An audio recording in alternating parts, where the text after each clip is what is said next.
Good morning everyone. Today is Sunday, May 5. And yes, may pasok ako ngayon kasi masama pa pakiramdam ng aking kapatid.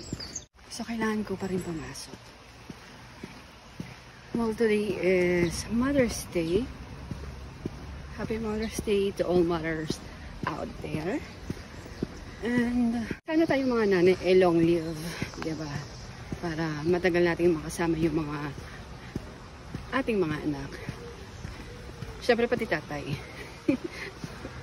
Yun lang.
Good afternoon, everyone. Today is May 8, 7:45. Well, sorry, 6:45 in the afternoon. So, for today's agenda, sana is pupunta kami sa resto kung saan nagtatrabaho yung mister ko para manood ng Champions League, Real Madrid versus Bayern Munich.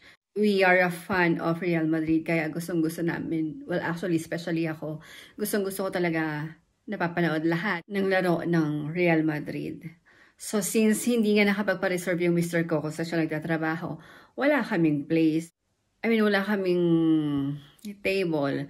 Kasi, kung hindi nyo natatanong, is 90 minutes, 1.5 hour. What if kung hindi natapos ka agad, aabot ng another 30 minutes. So, 2 oras kami nakatayo. Well, actually, okay lang naman. Kaya lang, syempre ang iniisip ko, since kasama yung anak ko, ayoko naman na 2 hours kami nakatayo. Well, actually, kahit siya lang nakaupo sana. So, iniisip ko, kung hindi kami tutuloy, parang, gusto ko pumunta ng action. Bumili ng something para sa bahay. Nang isang araw ko pa gustong pumunta, kaso nga lang, nagkakataon na nagtatrabaho ako whole day. Nagkaroon ng, nagkasakit yung kapatid ko, kaya kailangan ko siyang i-cover, kaya hindi ako nakakapunta. Ngayon na lang kaya ako pumunta. Tomorrow is holiday dito sa Luxembourg. Kaya wala mga pasok ang mga bata bukas. And tomorrow, hindi ko alam kung ano agenda. Alam mo, lately, napapansin ko, parang this is not me. Pagka may mga holiday, fiesta, yung walang pasok mga bata, wala akong agenda, wala akong plan. I don't know. Usually kasi, before, 1 month before ng fiesta or ng holiday na walang pasok ang mga bata, meron na talaga akong plan nakalagay sa agenda ko. Hindi ko alam bakit, alam mo yun, nawawala ako. This is not me, actually. Hindi ko kilala sarili ko. Sure. Well, anyway.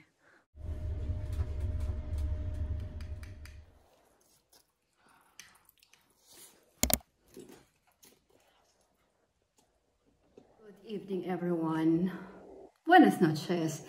It's already 10:15 in the evening. So, nabanggit ko nga kanina na if ever hindi kami makapanood ng match ng Real Madrid versus Bayern Munich ng Champions League, dadaan ako ng action. But sadly, hindi ko napansin yung oras. Kasi yung dumadaan na bus dito sa amin by schedule. And then, hindi ko napansin yung oras na yung action and then yung Aldi is until 7 p.m. Pagkakapasa ko sa cellphone ko is 5 going to 6. Sumakay ako ng bus 6:50 na I thought na 5:50. Oh my God, nagsayang lang ako ng oras, imbes na inihiga ko na lang sa kama. But anyway, it's okay lang naman. Some other time. Nung Sunday is Mother's Day. Since nagtrabaho ako, and then, alam niyo yun, yung, alam mong day off mo, pero hindi ka nakapagpahinga. Kasi kailangan ko mag-work that day. And we didn't celebrate Mother's Day. Well, actually, okay na naman kahit hindi kami nagsiselebrate ng Mother's Day. Dahil araw-araw naman nila akong alam mo yun, pinaparamdam sa akin kung gano'n nila ako kamahal, kung gano'n nila ako kahalaga. And then yesterday, sabi sa akin ng anak ko, Mama, nasaan ka? Anong oras ka darating? And then sabi ko, nasa bus na ako. And then, nung pagdating ko rito sa bahay, we're actually na-surprise na may flowers ang anak kong babae, ang firstborn ko. Which is, hindi naman ako totally na-surprise kasi alam ko yung mga anak ko na sobrang sweet. Out of nowhere, magbibigay sila sa akin ng letter, then magbibigay sila ng gift na, alam mo yun, kapag kami nakikita sila sa daan, white flowers sa kalsada, pumipita sila ng isa tapos binibigyan nila sa akin. Which is yung para sa akin, kung sa iba is simple lang, para sa akin, sobrang halaga na. We celebrate Mother's Day every day. And then this one, regalo rin sa akin ng dalawang anak ko nung birthday ko na until now hindi ko pa siya nagagamit. And then, lagi nila akong tinatanong, Mama, kailan mo gagamitin yung mask, you know? Ang bango niya, in fairness. Okay. Sana hindi ako magkamali. Sana mailagay ko na maayos. Para kung si ano ba yan? Yung inaasar nila kay Paye. Sino ba yun? Si Three Fingers ba yun? Shucks. Smells so good. 10 to 20 minutes.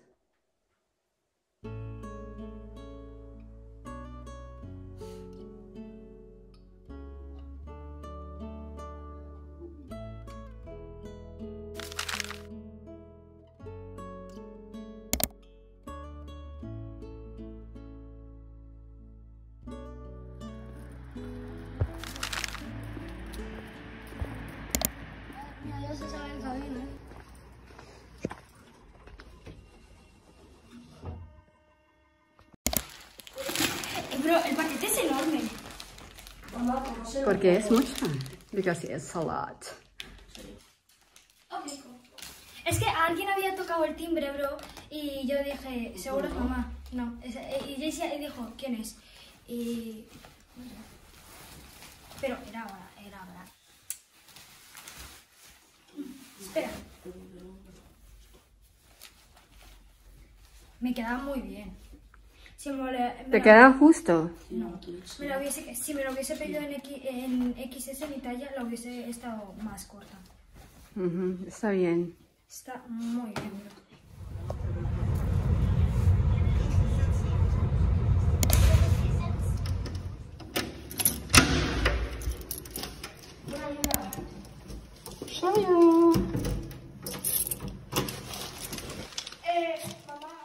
Hola señoritas, buenos días, or actually buenas noches dahil yung mag-aalas 8 na tayo. Today is May 11, Saturday, and I would just wanna share to you, señoritas, na sobrang productive ko this day dahil buong araw akong almost nasa labas. Kasi kanina umaga, before kami mag-almusal, inilabas ko muna si Shoyo, yung aso ng kaibigan ng kapatid ko. Since nasa kanya, kinausap ko siya, well actually minessage ko siya kahapon kung pwedeng mahiram namin si Shoyo dahil nga ilang beses nang gustong makita ng anak ko si Shoyo. Kaya rin pala nasa labas ako maghapon is minessage ako ng mister ko na meron daw para oferta sa isda sa Lobina, parang bango sa Pilipinas, na 6 euros lang yata per kilo. And then, sabi ko, mamaya ng konti kasi kailangan ko munang magluto, maglaba, maglinis ng konti, magsambay, bago ako pumunta sa Oshong, sa supermarket. And then, pumunta ako ng Action, bumili ko ng mga anik-anik, yung mga kailangan lang sa bahay. Well, actually, last week ko pa kasi gustong pumunta, nagkakataon na holiday. nung Thursday. And then Friday, pumunta rin ako. Na hindi ko napansin yung oras na 7 o'clock na pala. My God. Actually, Wednesday pala yun, ng time na yun.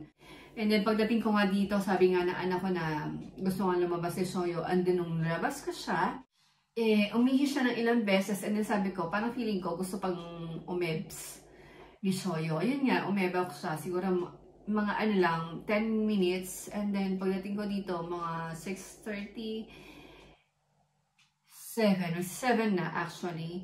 And then nagpahinga ako, nagkape, syempre. Well, actually, nag-Starbucks ako kanina. Bumili ko sa Starbucks dahil nandun na yung Starbucks. Hindi pwedeng hindi mag-Starbucks. Since naman kanina nakapagluto na ako, meron na kaming dinner. Ngayon is maglilinis naman ako. Bukas, ang agenda ko is maglinis ng banyo. Yun lang. Ciao.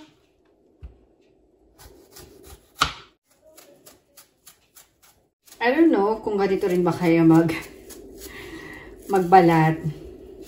Kasi sabi ng mister ko, delikado daw yung ginagawa ko. Kasi pwede akong may hiwa. Awan ko, ito lang kasi yung, dito ako komportable sa ganitong way.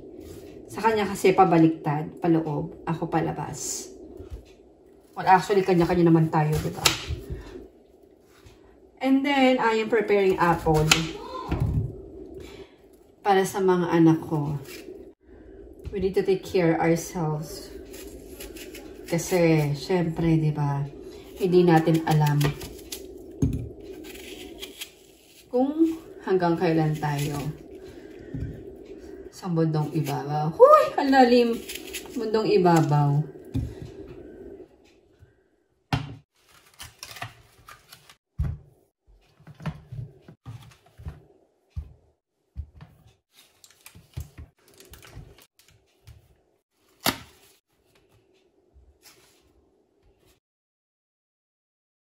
Here it is. Voila. Y que vente, por favor, ayúdame. ¿Y quién está afuera?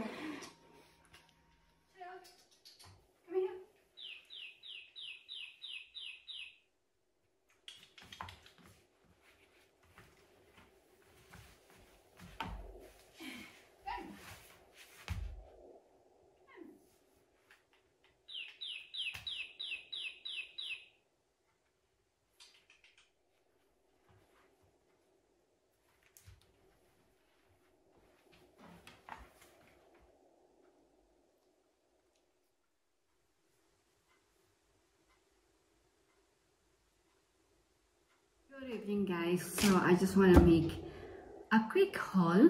Let's start with this one, the jewelry bags. Magkano ba to? $3.99 sa Action. And then this one is L'Oreal. Well, actually, Olay talaga ako. Since walang Olay dito sa Luxembourg. And this one is yung punda ng unan na it costs €2. And then this one, pang spray, pang pandilig sa mga dahon-dahon para hindi masyadong, alam mo na, maalikabok.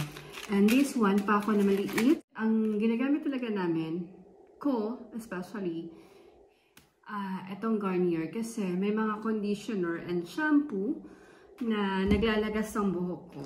Before kasi, I use Head and Shoulder. Pero, nagkakaroon ako ng balakubak talaga sa Head and Shoulder. Kaya, since nung napansin ko yon, I started using Garnier talaga. And then, mas mura siya.